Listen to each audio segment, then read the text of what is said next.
I spent 12 years building a home, paying for a wedding, and being the father she never had. But standing in a quiet church hall, my stepdaughter looked me in the eye and said, "The greatest gift for my wedding would be if you disappeared from our family forever." I didn't argue. I didn't beg. I just said, "All right," but they had no idea that when I disappeared, everything they leaned on was going to vanish with me. I was standing in the fellowship hall offst Luke's church when my stepdaughter said it out loud clear as a bell with her chin up and her eyes locked on mine. "The greatest gift for my wedding," she said, "would be if you disappeared from our family forever." The room went quiet, folding chairs, white tablecloths, a half-empty tray of sugar cookies. I waited for my wife to laugh it off. I waited for her to say something. "Shouldn't," Karen nodded.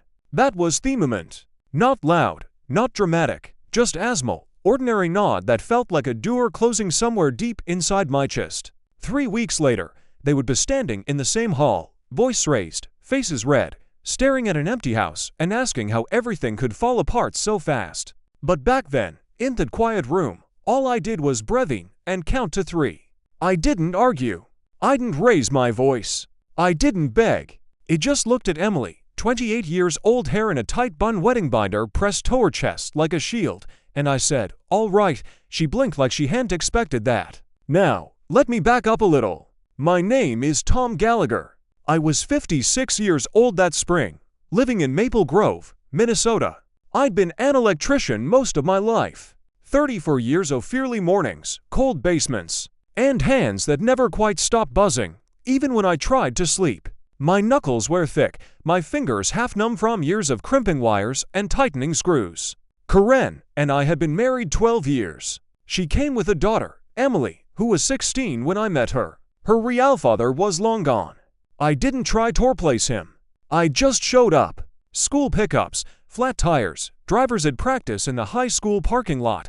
I taught her how to parallel park in the old Ford F-150, my foot hovering over the brake, my voice calm. Even when she hit the curb, she used to call me Tom, then Dad. Then somewhere along the line, she stopped calling me anything at all. The house, our house, sat on a quiet cul-de-sac with crabapple trees and mailboxes shaped like little barns.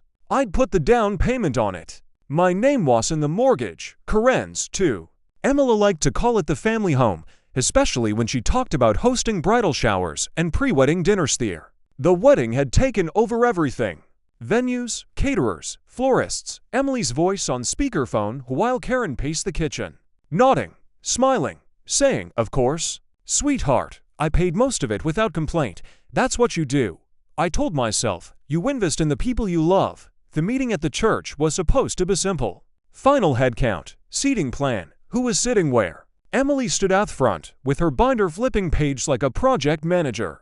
Then she cleared her throat. "There's just one more thing," she said, looking at Karen first, then at me. "I don't want any awkwardness on me wedding day."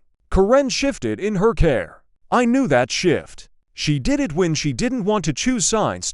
Emily went on. "People might get confused. I mean, you're not really my dad." I nodded once. That part didn't sting as much as she probably thought, and honestly, she said it would mean a lot if you just stepped back like completely.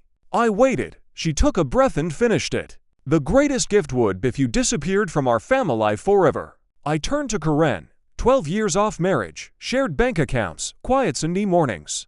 I searched her face for something. Anything. She nodded. I remember noticing how loud the clock on the wall sounded after that. Tick, tick, tick. "All right," I said again. That night, I packed a small duffel bag, jeans, work shirts, my toothbrush. I left the rest. Family photos, the cushion fixed twice, the garage shelves I built with my own hands. Karen watched from the bedroom doorway. "Tom," she said like she might add something else, but she didn't. I left my house keys on the counter next to the wedding binder. I leapt in my truck that first night, parked behind a Perkins off Highway 94. The smell of bacon grease drifted out every time the door opened. I sat there with a cup of bad coffee, hands wrapped around it, staring at nothing. Bimmering. My phone was full of messages, missed calls, confused texts, Emily asking what I was trying to pull, Karen asking where I was. I didn't answer. Instead, I drove to work, pulled wire, tightened screws, did my job. The world didn't end just because my marriage had. During lunch, I sat in my truck and looked at the mortgage app on my phone.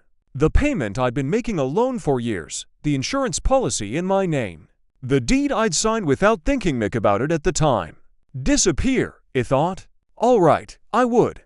But disappearing didn't mean vanishing into thin air. It meant stepping out carefully and letting everything they leaned on feel the weight of that absence. I started my engine and drove toward town toward an old real estate office with a faded sign I'd driven past 100 times before. I wasn't angry, not yet.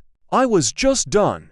I didn't go straight to the real estate office. It drove past it once, then circled the block, my blinker clicking like it was keeping time with my thoughts. I wasn't shaking. That surprised me. I'd always assumed something like this would come with anger, heat yelling, maybe a cracked windshield or a slammed door. Instead, I felt hollow, like someone had scooped me out and forgotten to put anything back. I pulled into a gas station, filled the truck, and sat there longer than I needed to. An old guy at the next pump nodded at me. We exchanged kind of look men our age share. No words, just acknowledgement. You still here? Still breathing? It checked my phone again. Another text from Karen. Tom, this has gone fair now. We need to talk. I typed back, erased it, typed again. Then I locked the screen and slid the phone into the console. Talking was what they'd done, deciding without me, nodding. By mid-afternoon, I found myself parked outside the Maple Grove branch off North Star Credit Union. The brick building looked the same as it always had, flags out front, a bench by the door. I'd been banking there since aboard Karen. Inside, the air smelled faintly of carpet cleaner and printer toner. A young woman at the counter smiled like she'd practiced it. Hi, how can I help you? I need to look at a few accounts. I said joint ones. She nodded, tapped her keyboard, asked for my everything calm, ordinary. That was the strange part. Life kept moving like nothing had happened. We went through the paperwork, the checking account, the savings, the one we've been using for wedding expenses. I didn't close anything yet. I just asked questions, took notes, listened. When I walked back out, I sat on the bench for a minute and watched cars come and go. A woman struggled to buckle a toddler into a car seat. Someone laughed too loud inside the building. I felt older than I had that morning. That night, I stayed in a cheap extended stay motel off the interstate. Beige walls, a bed that dipped in the middle. I lay there staring at the ceiling, thinking of Booth House, the way the stairs creaked on third step, the smell of Karen shampoo lingering in the bathroom. I thought about Emily at 16, white-knuckling the steering wheel, while I coached her through her first left turn. Easy, I'd said. You've got time, had I? The next morning, I went back to the house while Karen was at work. I used the spare key I still had. Walked through rooms that suddenly felt staged like I was trespassing in my own life. I packed a few more things. My toolbox, a framed photo of my dad, the old flannel jacket I wore every fall. I didn't touch anything that screamed husband, feuding album, the matching mugs, throw blanket Karen liked. On the kitchen counter, the wedding binder stayed exactly where I'd left it. Sticky notes, color tabs, everything organized to the minute. I closed it gently. By the time Karen got home that evening, my side-off closet was empty. She stood there with her arms crossed. You're real-idling this, she said. I am, I replied. You're punishing us. I looked at her then, really looked. The linus around her mouth, the way she avoided my eyes. No, I said. I'm stepping back like you wanted. She opened her mouth and shut it. Emily didn't mean. She meant it, I said. And you agreed. That was when her face changed. Not angry, not sad, just uncertain, like she'd finally realized something was moving that she couldn't stop. Over the next few days, the calls escalated. Emily left voicemails that swung from furious to panicked. You can't just leave, she said in one. Do you know how this looks? Karen's messages were quieter. We can fix this. Please come home. You're hurting everyone. I didn't respond. Instead, I met with Dave Miller, a realtor I'd known for years. We sat in his small office, a pot of burnt coffee between us. You're serious? He asked, flipping through the paperwork. I am. He leaned back, studied me. Fast sale or fast? One said clean. Dave nodded.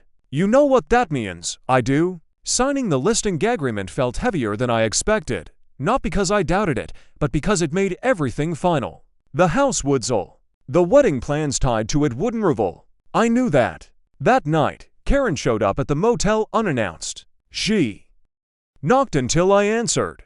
"You're tearing everything down," she said, ice bright. "For what?" I didn't raise my voice for myself. She laughed, then sharp and brittle. "You think this will end well? I think it will end. Honestly," I said. She stared at me like she didn't recognize me anymore. Maybe she didn't single quotes T. The next morning, the for sale sign went up on the lawn. By afternoon, my phone exploded. Emily screamed. Karen cried. Someone from the wedding venue called confessed, asking who still had authority to approve events at the house. I let Ida ring. "Disappear," they'd said.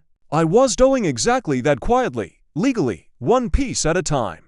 And the more I stepped away, the more I realized how much off their world I'd been holding up without ever being thanked. That realization didn't feel like victory, not yet. It felt like the ground shifting under Orion's feet, including mine. By the end of that week, I understood something she hadn't when I first packed my duffel bag. Disappearing wasn't a single act. It wasn't a slam door or a drama it could be. It was a series of quiet absences, small supports removed one at a time, like pulling nails out of a board and watching it finally sag under its own weight. The house went live on a Thursday. Dave texted me a photo of the listing. Bright pictures, wide angles, the lawn looked greener than I remembered. I stared at it for a long time, trying to feel something. Sharp regret, triumph, anything. But mostly I felt tired. That night, I sat in the motel room with the TV on low watching a weather forecast I didn't care about. My phone buzzed again. Karen. Emily's in tears. "She says you're humiliating her." I set the phone face down. A few minutes later, it buzzed again. "Karen, please. We can talk. Just come home." Home. The word felt loose now, like it didn't belong to home anymore. I thought about the first winter in that house. How I'd woken up early to shovel the driveway before work so Karen wouldn't slip. How I'd replaced the furnace myself to save money. How Millie had brought her friends over and loud in the kitchen, never worrying about bills or heat or humidity, all possible. The next morning, it drove to the county records office in Brooklyn Park. It was a squat concrete building with fluorescent lights that made everyone look a little sick. I took a number and waited, listening to the hum of the air vents and the shuffle off per work. When my turn came, the clerk pulled up the deed on her screen. She read off the names. Mine came first. I nodded. That's what I thought. On the way out, I sat in my truck and rested my forehead against the steering wheel. For a second, just a second, I wondered if I was going too far. Then my phone rang. This time it was the wedding venue. "Mr. Gallagher," a woman asked, polite but firm. "We're calling because there seems to be some confusion about the property being used for the rehearsal dinner." "There's no confusion," I said. "The house is being sold." Silence on the line. "Well," she said carefully without confirmation from the homeowner and proof of insurance, "we can't proceed." "You understand," I replied. When I hung up, my hands were shaking. Not with fear, with adrenaline, because now it was real. Now the consequences were moving beyond angry messages and hurt feelings. That afternoon, I went back to work. I climbed a ladder in a strip mall and rewired a lighting panel. My hands moved on autopilot. Strip, twist, cap. My body knew what to do, even when my mind didn't. During my break, I ate a dry turkey sandwich in my truck and watched a young couple argue in the parking lot. The woman waved her arms. The man stared at the ground. I wondered which one I'd been all these years. That evening, Emily texted me directly. "You're ruining everything. You always do this. You make about you." I stared at the screen until the letters blurred. I thought about the night she'd called me from college crying because her car wouldn't start. I'd driven 2 hours in the snow to pick her up. Didn't even hesitate. "You're my hero," she'd said back then, half joking, half not. I didn't reply. Instead, I called my insurance agent, a woman named Linda I'd worked with for years. She knew my voice. "Tom, everything okay? I'm selling the house," I said. "I need to make some changes." She walked me through it, professional and kind. By the end of that call, another thread had been quietly pulled loose. That night, Karen showed up again. This time, she didn't knock. She just stood outside my truck in the motel lot while I sat behind the wheel, engine off. "You're hurting Emily," she said through the open window. "I didn't start this," I replied. "You're her father." I said gently until he wasn't. Her mouth tightened. "You're enjoying this." I shook my head. "I'm surviving it." She leaned closer. "If you keep going, there's no coming back." I looked at her. Really looked. "You already decided that," I said. "You just didn't think I'd accept it." She stepped back then like I'd pushed her. The first offer on the house came in 2 days later, slightly under asking. Dave called, my voice cautious. "We can counter." "Accepted," I said. "You sure?" "Yes." Hanging up, I felt a weight settle in my chest. Not dread, finality. Emily's wedding dress was still hanging in the spare bedroom closet. I knew that I'd help it install the rod myself. I pictured it here untouched, waiting for a day that was slipping further out of reach with every signature I signed. That night, alone in the motel, I pulled an old photo from my wallet. Emily, at 17, sitting in the driver's seat of my truck, grinning like she just won some ething. I sat there for a long time listening to the hum of the vending machine down the hall. Disappearing, I realized, wasn't about punishment. It was about letting go of the illusion that love once given would always be returned. And once I saw that, clearly there was no turning back. The sale closed on a Tuesday morning. I know best. I remember the sound the pen made when I signed the last page. A soft scratch, nothing dramatic. Dave slid the papers toward me, tapped the corner into a neat stack, and said, that's it. 12 years of mortgage payments, 12 winters of shoveling, 12 summers of mowing that lawn, while Emily sat on the porch scrolling her phone. Asking if I'd seen her sunglasses gone, I walked out of the title office into a parking lot full of ordinary cars. A minivan honked somewhere. A man argued with his phone. Life kept moving, unaware that something I'd built was officially no longer mine. Dave clapped me lightly on the shoulder. "You all right?" "I will," I said. I believe that mostly. Feck all started before I reached the end of the block. Karen first. "What did you do?" she demanded, breathless. "I sold the house." "You can't." "I did." She went quiet and softer. "The wedding venue just called me." "I figured they would. They canceled a rehearsal dinner." She said they can't move forward without the property. I pictured Emily's binder, the color tabs, the timeline plan down to the minute. I pictured her standing in the kitchen, phone pressed to her ear, trying to keep her voice steady. "I'm sorry," I said, and meant it in the only way that still mattered. "You're destroying her dream," Karen said. "No," I replied. "I'm stepping out of it." By afternoon, the florist canceled. The band followed.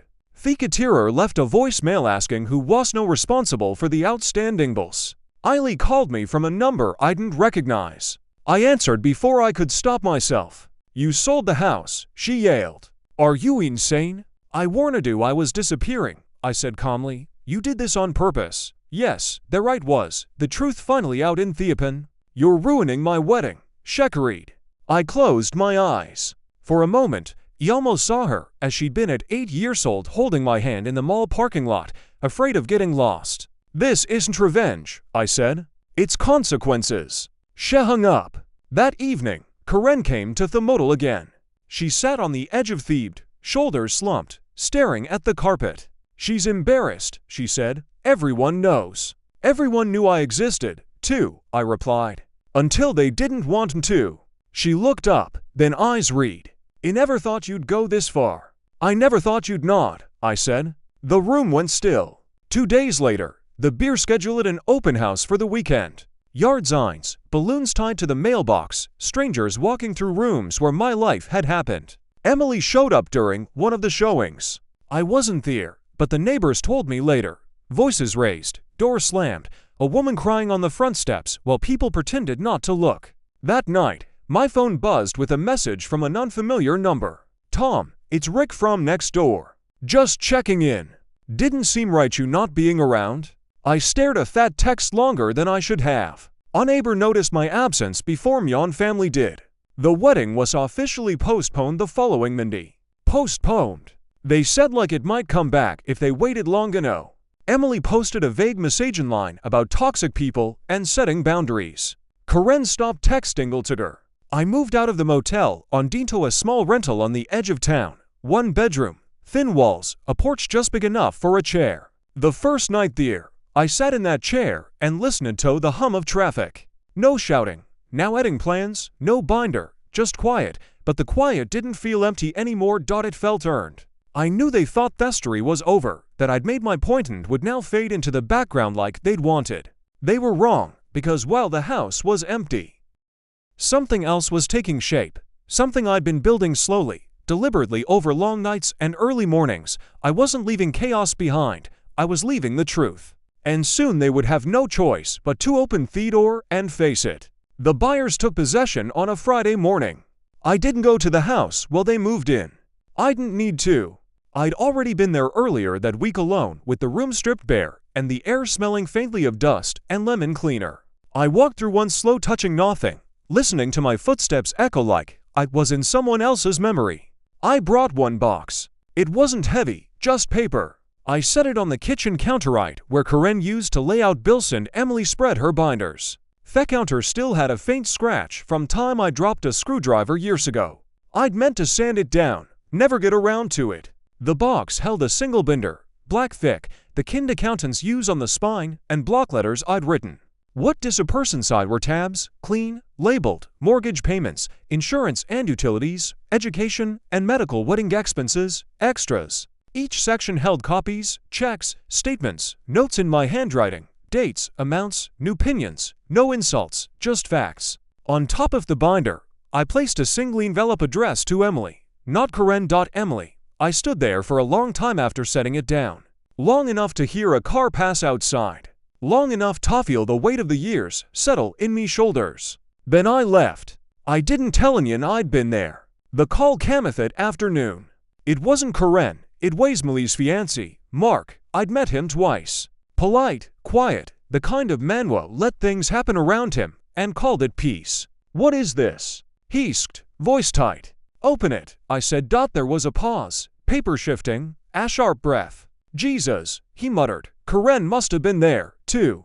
I could hear her crying in the background. Emily's voice rose sharp and panicked. This is manipulative, she said. Hepland this. I took the phone off speaker and held it to my ear. I documented it. I said there's a difference. You're trying to embarrass us. Karen sobbed.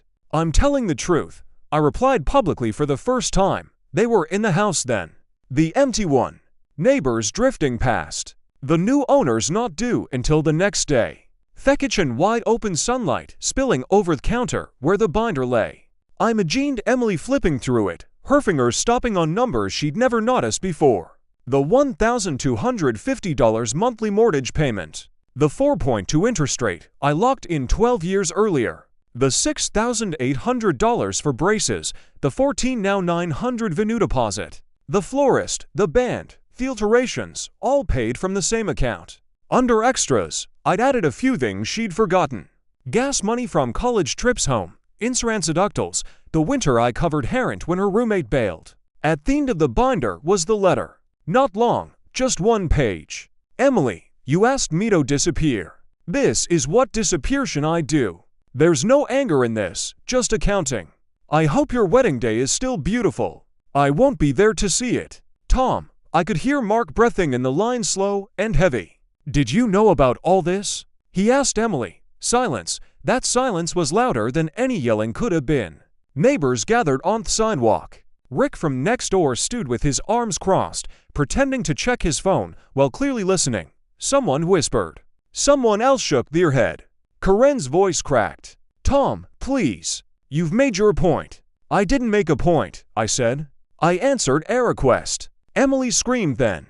Not words, just sound. Raw and furious, the phone went dead.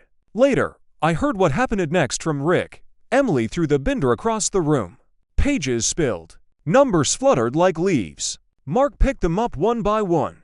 The neighbors watched from a polite distance the way Midwesterners do. Concerned, curious, restrained.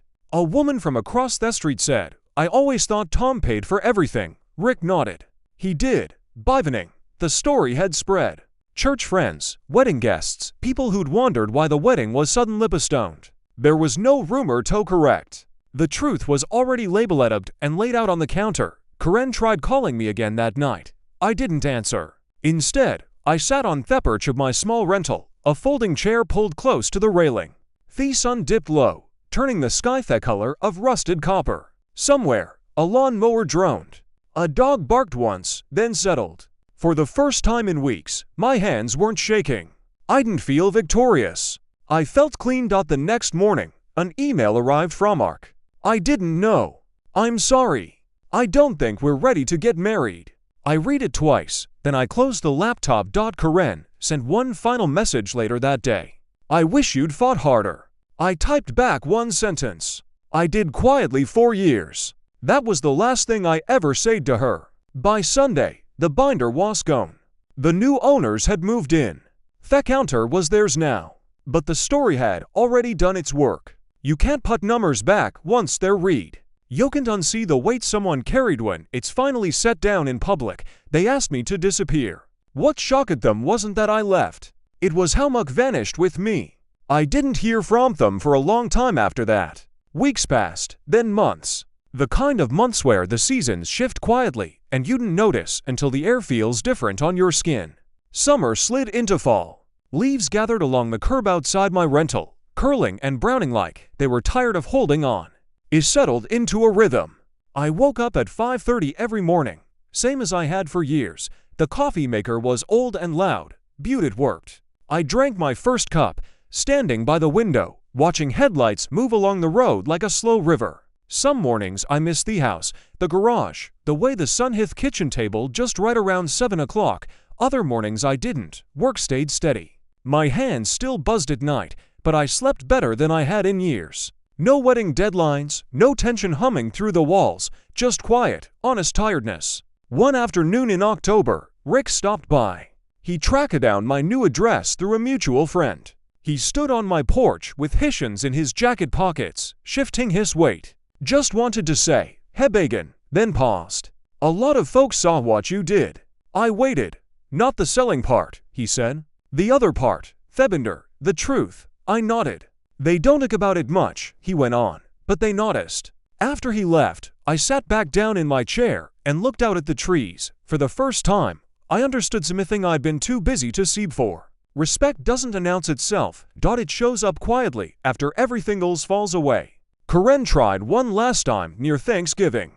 She showed up at me door without calling, coat pulled tight, eyes tired. "I didn't think you'd really go through with it," she said. "I did," I replied. She looked past me into the small living room, the second-hand couch, the lamp I'd fixed myself, theplis that belonged only to me. "You seem different," she said. "I am." She nodded then, the same small nod. But this one didn't hurt. It didn't Moderanamori. "I hope you're happy," she said. "I'm at peace," I answered. She left without another word. That winter, I bought a place of my own, smaller than the old house, paid for outright, a modest porch, a yard just big enough to work without cursing. On the first night there, I sat outside with a mug of tea, watched the sun sink behind the trees. No applause, no audience, just quiet. I thought about Emily sometimes, not with anger, with a distant kind of sadness. I hope she learned something. I hope she didn't have to lose as much as I did to understand it. But that part wasn't mine anymore. What I took with me wasn't money or property or even vindication. I took my dignity. I took me time. I took the truth of who I wasn't, who I'd been all along. They escaped to disappear. What they never understood was this. When you push someone out who's been holding everything together, you don't just lose them. You lose the weight they carry eat in silence. If this story stirred something in you, if you've ever felt unseen, taken for granted, or quietly raised, know this. You're not alone. Sometimes the strongest response isn't shouting back. Sometimes it's choosing yourself. If this story resonated with you, consider sharing it with someone who might need to hear it. And if you'd like to hear more stories like this one told honestly and without noise, take a moment to subscribe. Thank you for listening. When you spend your life building a foundation for others, it's easy for them to forget that the house wouldn't stand without you. Tom's story isn't about revenge, it's about the cost of being taken for granted. If this story reminded you of your own worth, or if you've ever had to walk away to find your peace, please leave a comment below. We'd love to hear your perspective. For more stories about the quiet strength of the human spirit, hit that subscribe button. Until next time, take care of yourself.